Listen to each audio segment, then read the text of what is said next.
Canelo Triple G Part 3 finally happened this past Saturday.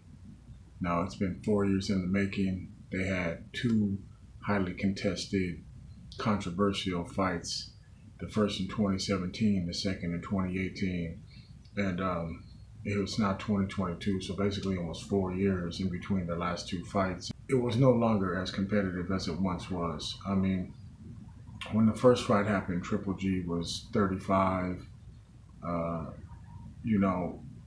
36, just at the end of his prime, and Canelo was just entering his prime. This past Saturday night, you had Triple G at 40 years old, Canelo at 32.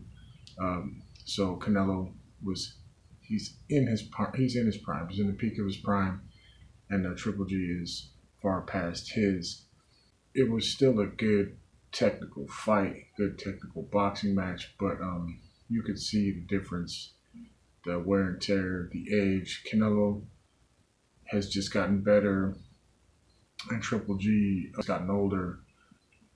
His skills have eroded to a degree. I mean, he still fought, and if you look at the punch stat numbers, a close fight, but he just didn't have the zip, the zing, the power on his punches. He didn't have that piston-like jab that he was always known for. He's still durable as ever. I mean, he lasted the entire duration of the fight and took a lot of heavy blows. He's always been tough, and he still is. And he was able to withstand the attack from the younger Canelo, but he just didn't have the youthful reserves required to make it the competitive, closely contested bout that the first two were. All fight fans, all boxing fans are glad that this fight finally happened. We may be a little bit underwhelmed with the results, but that's not taking anything away from either fighter. Triple G was still able to make Canelo work as hard as possible to secure the victory, and it appeared as though, and Canelo also mentioned that he had damaged his hand, broke his hand at some point early in the fight, but nevertheless, he still pressed on. He still bullied Triple G for the most part throughout the fight. If you can say such a thing, you could say that Triple G got bullied. Canelo was doing that. He was pressing, he was punching, attacking the body, and wearing the older fighter down. Give credit to Triple G. I think he tried to weather the storm a little bit early, the early onslaught, tried to withstand that, which he did, and he started trying to turn it on and press it, his action, and turn the tide later in the fight, in the mid to later rounds. I think his best rounds were like 9, 10, and 11, but it just was too little too late, and he didn't close the show. He was going to need something dramatic, and like I said, I don't think he had the speed or the timing or the pop in his punches that he needed. Canelo's been in there with bigger guys, and he's never been taken out. He's never been dropped.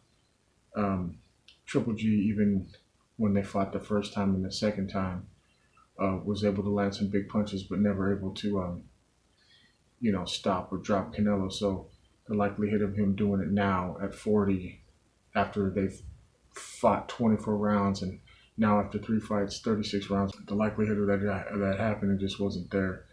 But at least they're not bitter towards each other anymore. They are rivals, but they're no longer bitter rivals. They have a great deal of respect for each other, and they closed that chapter. They gave us another one of boxing's great trilogies, and they put on a high-level performance. If you thought the fight was boring, sure, maybe you wanted them just to run in there face first, like Rock'em Sock'em Robots. Not every fight can be Gotti versus Ward. I mean, those two guys were sluggers, less tactical, less skillful than the caliber of boxer that you have with Canelo and Triple G, which are two top-level champions. And they put the skills on display. A lot of chess was being played, and it was entertaining to watch, although not as good as the first two bouts. We got a conclusive ending finally, definitive winner. There's no controversy. There can be no argument. Canelo won the fight and essentially won the trilogy. And, Triple G says he wants to go back down to 160 and fight on. But me personally, I don't know how much he has left in the tank. Not every fighter is going to be as good as Canelo, but at the same time, how much did this fight take out of whatever it was that he had left? So, me personally, I don't think Triple G has anything more to prove. I'd like to see him right off under the sunset. I think Canelo has more unfinished business in his career. He has opponents at 168 he can face. He definitely wants revenge against Bivol if he can get back to that. But as far as Triple G, I'd like to see him call it a career. I'm no expert. I just call it how I see it. And until next time, you and O.